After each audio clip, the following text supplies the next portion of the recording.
क्या आप जानते हैं भगवान जगन्नाथ का असली रूप यह लकड़ी की मूरत नहीं बल्कि एक चमकता हुआ नीला पत्थर था जिसे नीलमाधव कहा जाता था। आखिर वो दिव्य पत्थर गायब कहाँ हो गया और भगवान अधूरी मूरत में क्यों बदल गए? यह कहानी मालवा के राजा इंद्रद्युम्न से शुरू होती है। उन्हें पता चला कि ओडिशा के घने जंगलों में भगवान विष्णु साक्षात नीलमाधव के रूप में पूजे जाते हैं।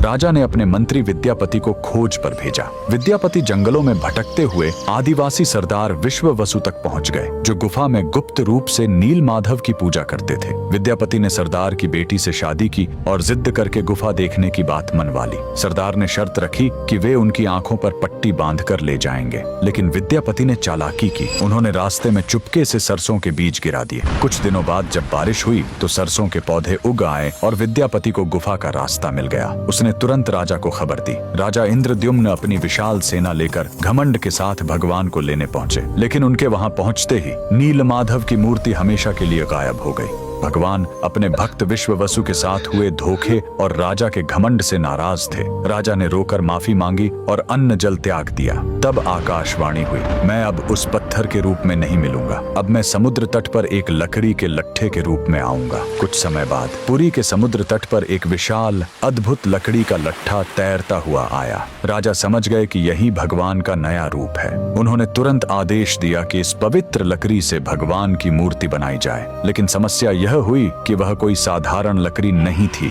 जैसे ही राज्य के बड़े बड़े कारीगर उस पर छेनी हथौड़ा चलाते, उनके औजार ही टूटकर बिखर जाते। उस दिव्य लकड़ी पर खरोंच तक नहीं आ रही थी। तब स्वयं भगवान विश्वकर्मा एक बूढ़े शिल्पकार के रूप में आए। उन्होंने कहा, मैं इससे मूर्ति बनाऊंगा, लेकिन मेरी एक शर्त है, 21 दिनों तक कमरा बंद रहेगा। अगर बीच में दरवाजा खुला तो मैं काम छोड़कर चला जाऊंगा। राजा मान गए। 15 दिनों तक अंदर से छेनी चलने की आवाज आती रही, लेकिन फिर सब एकदम शांत हो गया। रानी गुंडिचा को लगा कि बूढ़ा शिल्पकार शायद अंदर मर गया है। घबराहट में उन्होंने दरवाजा खोल दिया। अंदर देखा तो शिल्पकार गायब था और वहां भगवान जगन्नाथ, बलभद्र और सुभद्रा की अधूरी मूर्तियां थीं। राजा बहुत दुखी हुए, लेकिन तभी भगवान ने संकेत दिया कि वे इसी अधूरे रूप में रहकर भक्तों को दर्शन देना चाहते हैं। यही कारण है कि आज भी हम भगवान के उस अधूरे लेकिन सबसे प्यारे रूप की पूजा करते हैं। कमेंट्स में जय जगन्नाथ जरूर लिखें।